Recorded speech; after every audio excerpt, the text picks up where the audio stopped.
Welcome back to Budget Kitchen. Today we're going to be making ooey gooey Tex-Mex enchiladas. We're going to be making homemade enchilada sauce to go with.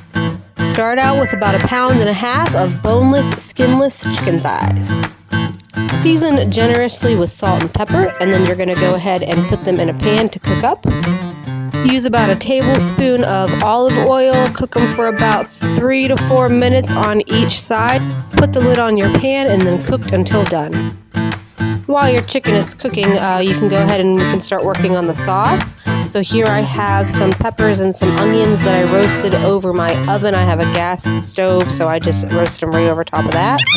And you're going to go ahead and you're going to rub as much of the char off of the peppers. There's not as much on the onions, so it doesn't matter. But you want to get as much of that char off of the peppers as possible. Then we're going to rough chop the peppers, being careful to remove the bell pepper seeds.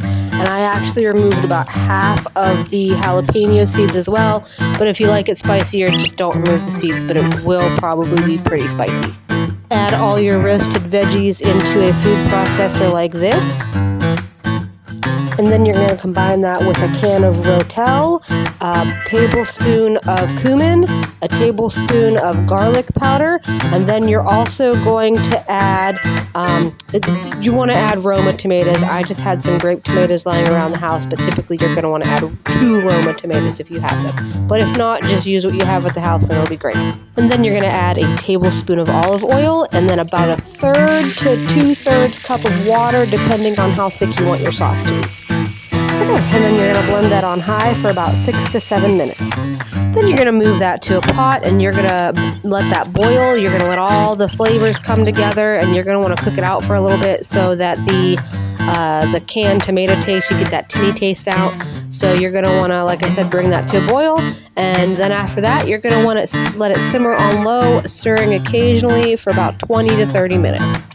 Alright, while that's simmering, we're going to go back to our chicken over here that's been fully cooked, and we're going to shred it up. And whenever I shred my chicken, I like to add a little bit of the chicken juices at the bottom of the pan because I find that it makes the chicken more tender.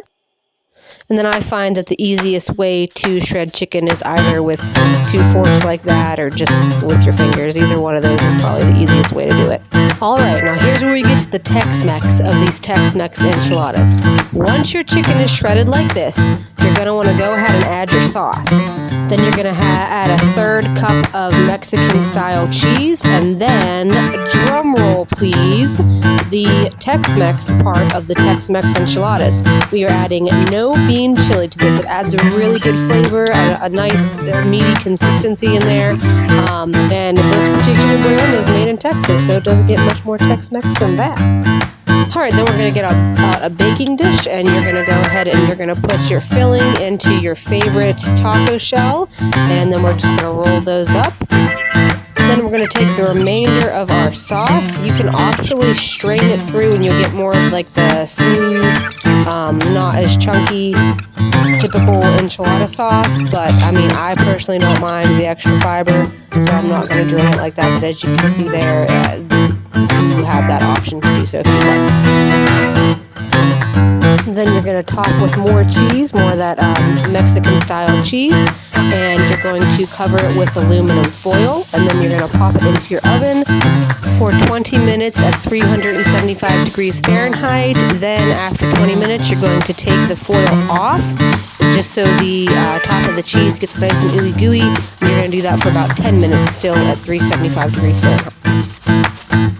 And there we have it, delicious Tex-Mex enchiladas, perfect for game night or any night of the week that you just want some good Mexican food for cheap.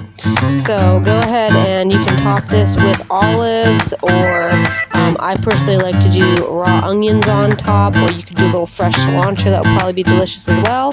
So go ahead and top these however you like and enjoy. And if you like this recipe and want more ways to make delicious food and save money, subscribe to Budget Kitchen and like this video today.